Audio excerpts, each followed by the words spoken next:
you are thinking about investing 10,000 rupees per month in mutual funds but don't know where to start, you are at the right place. Investing in mutual funds through systematic investment plan (SIP) is one of the smartest ways to grow your money over time.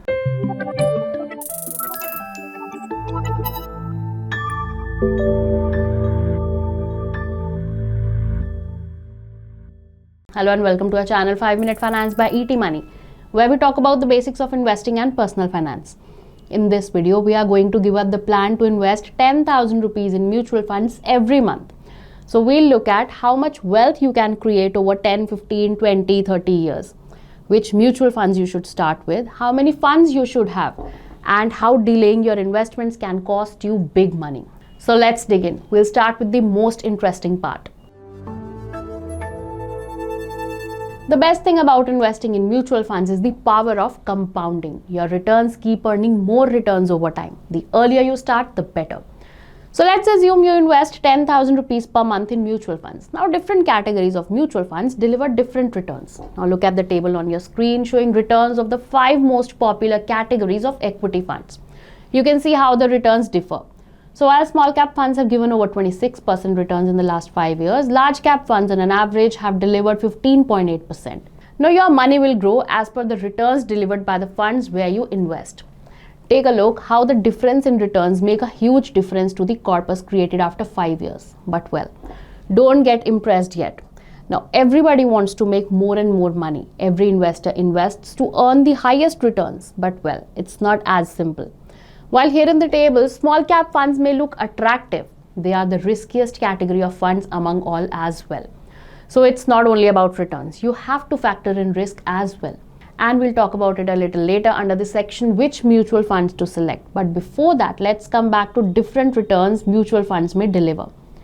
So now let us look at how much money you could grow in different mutual funds earning different returns. On your screen in another table, it shows how much corpus you can make by investing 10,000 rupees in mutual funds at different rates of returns in different time periods. So you can see if you keep on investing in a disciplined manner at the rate of 12%, which is the average rate of return considered, you can make a corpus of over 23 lakh rupees in 10 years, 50 lakhs in 15 years, almost a crore in 20 years.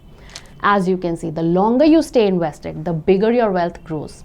Even though you are investing the same 10,000 rupees per month, your money works harder when given more time. Now well, this video is regarding investing 10,000 rupees, so we won't deviate from the topic, but let me very quickly tell you that usually once you begin investing, you tend to increase your investment amount with time as you start earning higher. So you can always increase your investments. Okay, coming to the most important part now, which mutual funds to invest in. Now choosing the right funds depend on your goal and risk appetite. But as a beginner, we would suggest you 3 categories which can be a great start for new investors. Equity linked savings schemes or ELSS funds. Now if you have opted for the old tax regime and you want to save taxes, you can go for these funds. Number 2, large cap index funds if you want stability.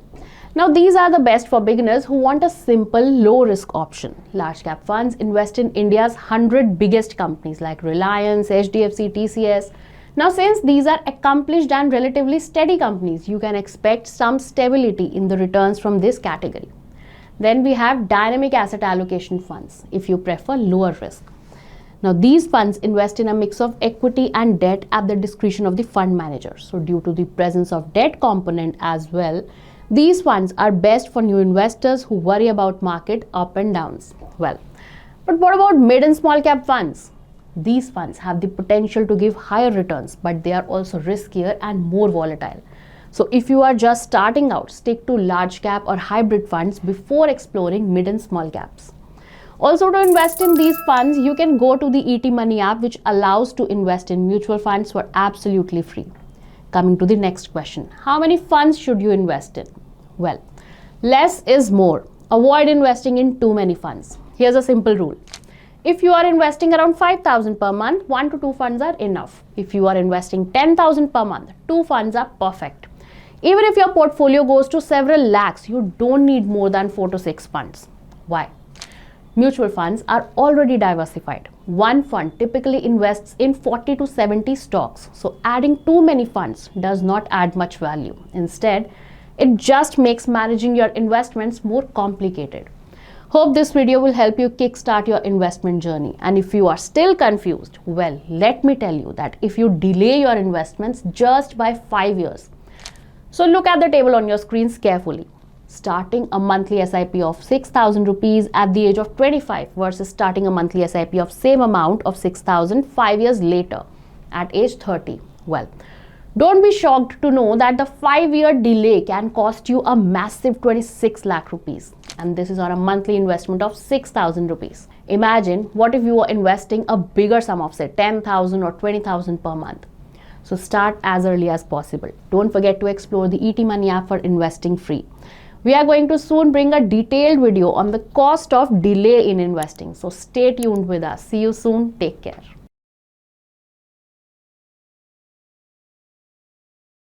Mutual fund investments are subject to market risks. Read all scheme-related documents carefully.